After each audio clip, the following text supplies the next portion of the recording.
Chase Lee Hockey here at the Blue Futon, and out of the Netflix world, we have a movie called My Time, Me Time, Me Too.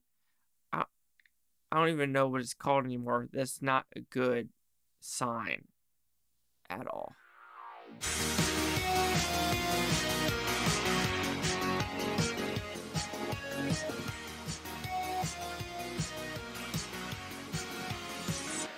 Hey, I figured out the title. It's called Me Time. So Me Time, what's it about? It's a very simple premise, actually. Mark Wahlberg and Kevin Hart are best friends. But here's the thing. Mark Wahlberg is kind of the whole, he's a 44-year-old, but he wants to hang with that 20-year-old crowd.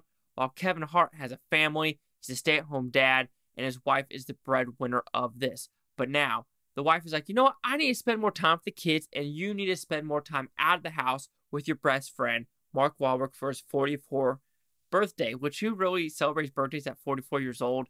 If you do, I'm sorry. You shouldn't celebrate getting old. It gets sad at a point, and I don't like celebrating birthdays. But anyway, shenanigans happens through the Death Valley, through his neighborhood, through house parties, through turtles.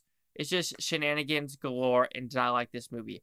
Unfortunately, no, this falls extremely flat on almost all levels. While some gags I was laughing at, that's the problem with this movie. It is only gags. The whole premise of this movie is gag in the desert, gag here, gag with a finger, gag with masturbating, gag with this, gag, gag, gag. We have Seal in this movie, gag there.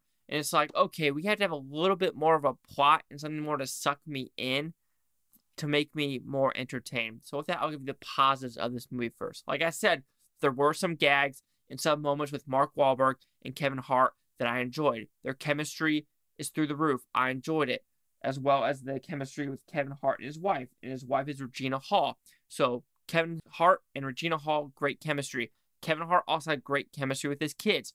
All the actors in this movie, I think, played the best as they could with given this script.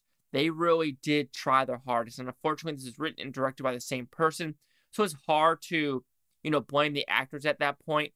The fault goes to the writing and the directing, and that is who is to blame overall.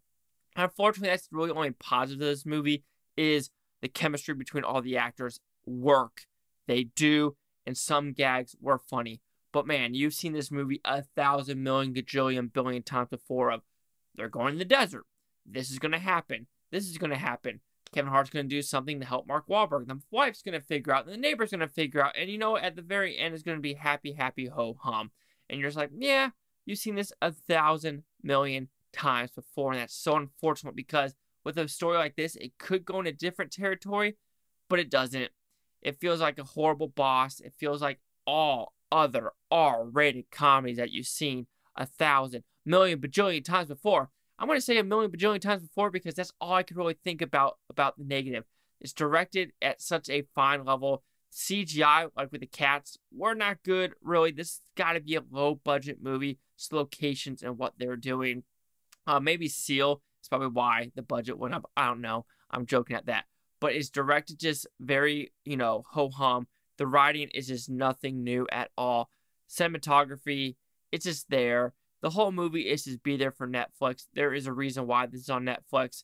I know Mark Wahlberg has done a couple Netflix movies, this and the Peter Berg movie, Confidential Informant, which I thought that was a good movie. I'm pretty sure I'm saying that actually wrong, actually.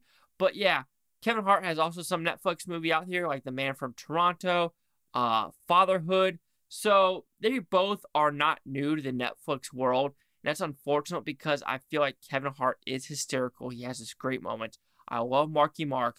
I'm a Marky Mark fanboy.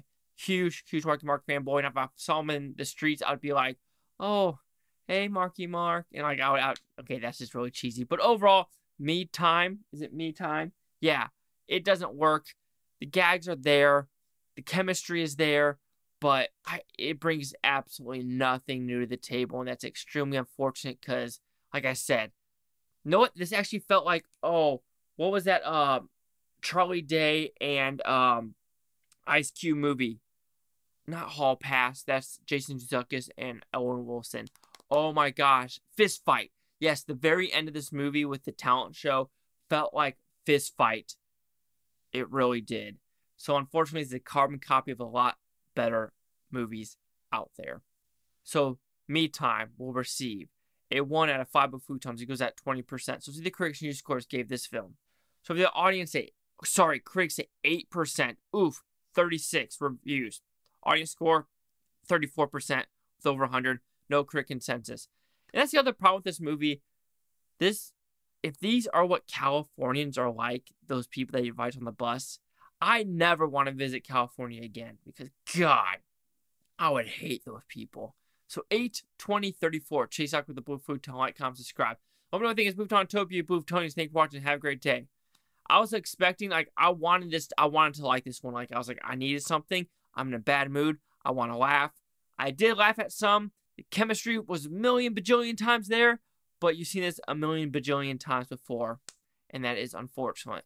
And if you've seen my other movies and reviews, hopefully in the near future, in a couple weeks, I will have a real sponsor for this channel. I will. I'm so excited.